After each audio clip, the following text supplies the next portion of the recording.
Well, he did it. President Biden has managed to make it through another State of the Union address with only minimal damage Lincoln Riley done to the reputation of the country that he supposedly leads. And to that I say, well done, sir. I have to admit that I find it just a little bit funny that we're all still playing the game where we pretend that this yearly speech actually matters. First, the thing was never intended for us. It was always supposed to be where the executive of the operation reports to the board of the operation how the operation is functioning. And then somehow we all got drug into it, and it's become this spectacle. It is a cringe-inducing political rally that is given the air of legitimacy and importance only because of the place in which it is conducted. And honestly, the only thing that makes the entire episode, the nonsense, even remotely entertaining, is that it is a campaign event for the sitting president where they have invited guests of several hundred people who just despise him. And that guarantees moments of extraordinary class and dignity and refinement.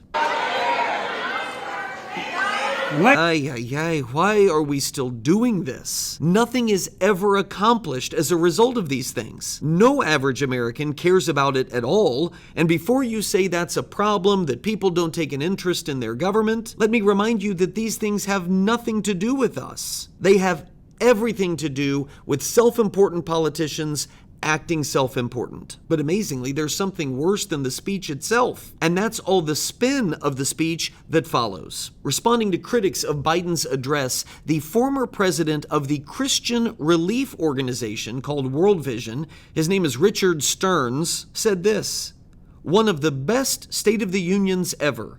You must have watched a different speech. Gives me hope for America." Really?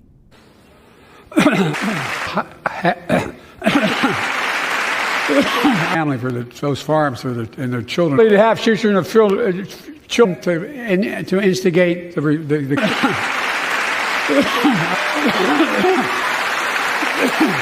Yes, if there's one thing that defined this speech, Rich, it was unity and hope. Now, Stearns might have been the only prominent Christian that I could find going on record to defend one of the most aggressively pro-abortion State of the Union addresses in recent memory, but there were still plenty of other folks that pretended to believe that the speech was dynamite as well. Former CNN correspondent and CNBC host John Harwood showed how objectively he sees the world by crowing how, quote, "The people yapping for so long about Biden not being up to the job look pretty dumb this morning." Dude, even if you somehow thought that Biden's loud noises... When America gets knocked down, we get back up. Loud noises! Even if you somehow believed that those were well delivered, a speech isn't what makes you up to a job. That's how insane this has all become.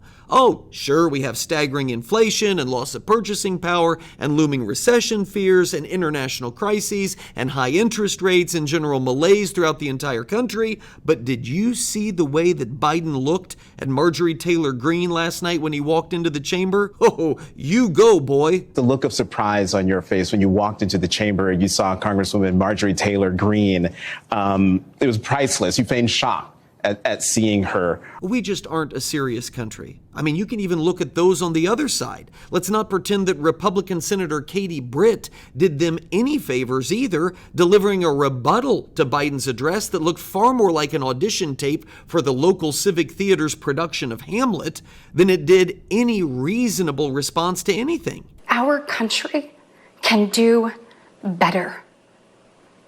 And you don't have to look any further than the crisis at our southern border to see it.